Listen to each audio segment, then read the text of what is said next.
Hello दोस्तों, मेरे YouTube channel में आपका स्वागत है। और आज की वीडियो में हम बात करेंगे कुंडली में कुछ ज्योतिषीय सूत्रों के बारे में जो पूर्णतः अनुभव पर आधारित हैं। और ज्योतिष के अध्ययन में, कुंडली के अध्ययन में इन ज्योतिषीय सूत्रों की बहुत अधिक महत्वपूर्ण भूमिका होती है।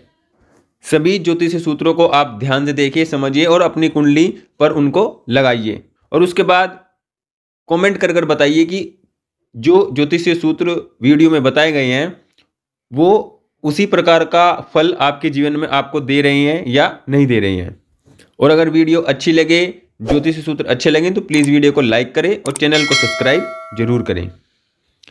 पहले सूत्र की हम बात करते हैं। देखिए, जब भी किसी व्यक्ति की कुंडली में राहु चतुर्थ भाव में हो, राहु चतुर्थ भाव में हो, चतुर्थ भाव जो होता है वो व्यक्ति की माता का होता है, व्यक्ति के मन का होता है, सभी सुख सुविधाओं का होता है।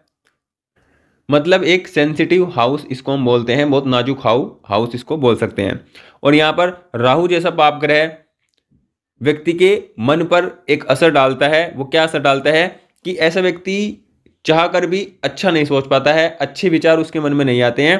क्योंकि अगर व्यक्ति ऐसा चाहे भी तो भी उसके मन में बुरे ही विचार आते हैं, बुरे विचार उसका हमेशा साथ रहते हैं या पीछा नहीं छोड़ते हैं।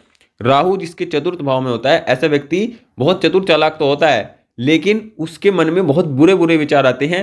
इतने बुरे बुरे भी आ सकते हैं कि वो किसी को ना बता पाए, किसी भी प्रकार से बुरे विचार आते हैं। मतलब बुरे विचार आने के मामले में ये स्थिति अच्छी नहीं है, क्योंकि बुरे विचार इसलिए आते हैं क्योंकि चतुर्थ भाव मन का होता है और राहु का प्रभाव जब मन पर होता है तो व्यक्ति का जो मन होता है वो दूषित हो जाता है और मन दूषित होने के कारण व्यक्ति के मन में बुरे बुरे विचार आते हैं।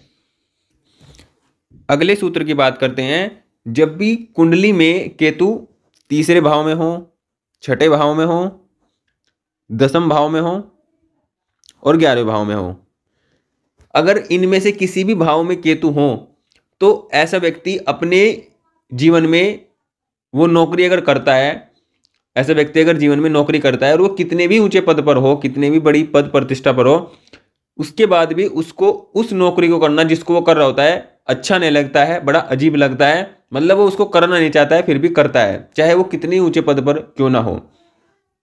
कहने का मतलब है कि जब केतु इन भाव में होता है तो व्यक्ति को नौकरी करना अजीब लगता है, अच्छा नहीं लगता है, चाहे वो कितने ही ऊंचे पद पर क्यों ना हो। अगले सूत्र की हम बात करते हैं। देखिए, कुंडली में जो लग्नेश होता है ये सर्वे सर्वा होता है। कहने का मतलब है कि राजा होता है, या हम किसी प्रकार से कह सकते हैं कि लग्नेश सबसे मुख्य ग्रह होता है, सबसे ज़्यादा जिम्मेदारी वाला जो ग्रह होता है वो लग्नेश होता है। लग्नेश अगर कमजोर हो तो कुंडली कमजोर होती है, चाहे कितने ही राजयोग हो, कितने ही ग्रह बली अवस्था में हो।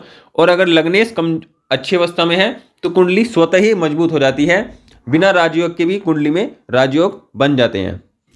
और जब लग्नेश तीसरे भाव में हो, क्योंकि तीसरा भाव हमारे पुरुषार्थ का होता है, हमारी मेहनत का होता है, हमारे पराक्रम का होता है, तो जब लग्नेश तीसरे भाव में जाते हैं तो ऐसे व्यक्ति अपने जीवन में जो भी कुछ प्राप्त करता है वह अपने पुरुषार्थ और अपनी मेहनत से प्राप्त करता है। किसी का सपोर्ट उसको इतनी आसानी से नहीं मिलता है, या उसको धोखा देने वाले, उसका फायदा उठाने वाले जीवन में बहुत अधिक लोग होते हैं। उसके बावजूद भी व्यक्ति जो भी प्राप्त करेगा अपने पुरुषार्थ से ही प्राप्त करता है। जब लग्न भाव का स्वामी लग्नेश तीसरे भाव में जाता है तो ऐसी स्थिति होती है। अगले सूत्र की हम बात करते हैं। देखिए, जब भी किसी व्यक्ति की कुंडली में राहु 8वें भाव में हो, ये राहु 8वें भाव में है। 8वां भाव व्यक्ति की सीक्रेट चीजों का होता है, गुप्त अंगों का होता है, गुप्त बातों का होता है, गुप्त जैसे गुप्त विद्या, ज्योतिष, ऑकल्ट साइंस, इन सब का होता है। मतलब जीवन में जो भी कुछ छिपा हुआ होता है वो सब 8वें भाव से ही पता लगा जाता है, देखा जाता है, समझा जाता है। और जब राहु जैसा ग्रह 8वें भाव में होता है तो ये व्यक्ति को बहुत अधिक चालाक बनाता है, बहुत अधिक चतुर बनाता है। ऐसा व्यक्ति अपने जीवन में अधिकतम काम जो करता है वो छिपा कर करता है, दूसरों को उसका अंदाजा भी नहीं होता है कि वह क्या करता है। लेकिन ऐसा व्यक्ति बहुत तेज होता है, बहुत चतुर होता है और बोलने में बहुत अधिक माहिर होता है या बहुत अधिक चालाक किस्म का होता है। 8वें का राहु सबसे चालाक किस्म के व्यक्ति को बनाता है। अगले सूत्र की हम बात करते हैं। देखिए, जब भी किसी व्यक्ति की कुंडली में दूसरे भाव में मंगल हो, अगर मंगल किसी भी व्यक्ति के दूसरे भाव में हो तो मंगल व्यक्ति की ऊर्जा का होता है, मेहनत का होता है, साहस का ग्रह होता है। मंगल एक एनर्जी है। और दूसरा भाव होता है व्यक्ति के घर परिवार का होता है, व्यक्ति की वाणी का होता है, व्यक्ति की धन का होता है, बैंक बैलेंस का होता है। तो मुख्य रूप से जब मंगल का प्रभाव दूसरे भाव पर होता है तो ऐसा व्यक्ति खाने पीने का बहुत अधिक शौकीन होता है। मुख्य रूप से मीठा जो मिष्ठान होता है उसके लिए वो अधिक खाता है, मतलब उसको अधिक प्रिय होता है। तो खाने पीने का शौकीन ऐसा व्यक्ति बहुत अधिक होता है जिसके दूसरे भाव में मंगल होता है। अगले सूत्र की हम बात करते हैं। देखिए, जब भी किसी व्यक्ति की कुंडली में दसम भाव में शुक्र हो, मतलब शुक्र दसम भाव में हो, शुक्र मुख्य से लग्जरी का ग्रह होता है, लव अफेयर्स का होता है और सुख सुविधाओं का होता है, भौतिक सुख सुविधाओं का यहाँ पर जो ग्रह होता है शुक्र ग्रह होता है। और शुक्र ग्रह का दसम में होना अच्छा नहीं माना जाता है क्योंकि दसम भाव जो होता है वो कर्म का होता है और कर्म से शुक्र के जो कारकत्व होते हैं वो अलग होते हैं, दसम भाव के कारकत्व अलग होते हैं। तो जिस कारण शुक्र जो है वो दसम भाव में अच्छा फल नहीं देता है।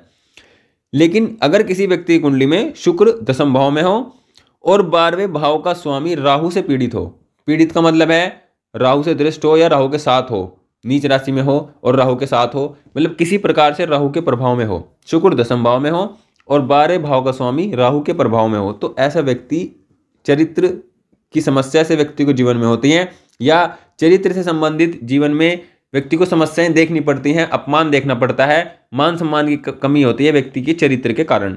तो ऐसे व्यक्ति को अपने चरित्र पर विशेष ध्यान देना चाहिए, अपने जीवन में आदतों को, अपने जीवन के कार्यों को बहुत सोच समझ कर करना चाहिए क्योंकि ऐसे व्यक्ति को जीवन में मान सम्मान की हानि होती है चरित्र के कारण। अगले सूत्र की हम बात करते हैं। देखिए, जब भी किसी व्यक्ति की कुंडली में अष्टम भाव के स्वामी की दशा हो या अंतर्दशा हो, मतलब अष्टम भाव, किसी भी अष्टम भाव अच्छा नहीं माना जाता है, कुछ मामलों में अच्छा भी होता है लेकिन अत्यधिक मामलों में इसको हम बुरा भाव कहते हैं। लेकिन अष्टम भाव के स्वामी की दशा शुरू हो या अंतर्दशा शुरू हो और व्यक्ति पर पहले से कर्ज हो, मतलब व्यक्ति पर पहले से कोई कर्ज हो, कोई समस्या हो और अष्टम भाव की दशा या अंतर्दशा हो और अष्टम भाव शुभ ग्रह के प्रभाव में हो, बली हो, मतलब बली हो, डिग्री वाइज बली हो और शुभ ग्रह के प्रभाव में हो, तो ऐसे व्यक्ति को उस ऋण से मुक्ति मिल जाती है जो व्यक्ति पहले से सहता होता है। मतलब पहले से अगर व्यक्ति पर किसी प्रकार का ऋण हो और अष्टम भाव के स्वामी की दशा या अंतर्दशा हो और अष्टम भाव शुभ ग्रह के प्रभाव में हो, तो ऐसे व्यक्ति को ऋण से मुक्ति मिल जाती है या अष्टमेश व्यक्ति को ऋण से मुक्त कर देता है। अगले सूत्र की हम बात करते हैं। देखिए, जब भी कुंडली में सूर्य लगन में हो या नवम भाव में हो, इन दो भाव में, लगन में हो या नवम में हो, तो ऐसा व्यक्ति आध्यात्मिकता की ओर विशेष झुकाव रखता है या उसका विशेष लगाव होता है। या हम इसको इस प्रकार भी कह सकते हैं कि जब भी सूर्य लगन में हो या नवम भाव में हो तो ऐसा व्यक्ति किसी संत महात्माओं के जो ज्ञान होता है उनके उस ज्ञान को लेने के लिए भी व्यक्ति उत्साहित रहता है, उनका भी बड़ा सम्मान करता है और उस ज्ञान को भी अपने जीवन में अप्लाई करता है। मतलब इस प्रकार की सोच व्यक्ति रखता है जब सूर्य नवम भाव में हो या लगन में हो, तब सूर्य, ये स्थिति बहुत व्यक्ति को सदाचारी बनाती है। तो इस प्रकार हमने आज कुछ ज्योतिषीय सूत्रों को वीडियो के माध्यम से साझा किया। अगर आपको ज्योतिषीय सूत्र अच्छे लगे हों तो वीडियो को लाइक करें, चैनल को सब्सक्राइब करें। Thank you.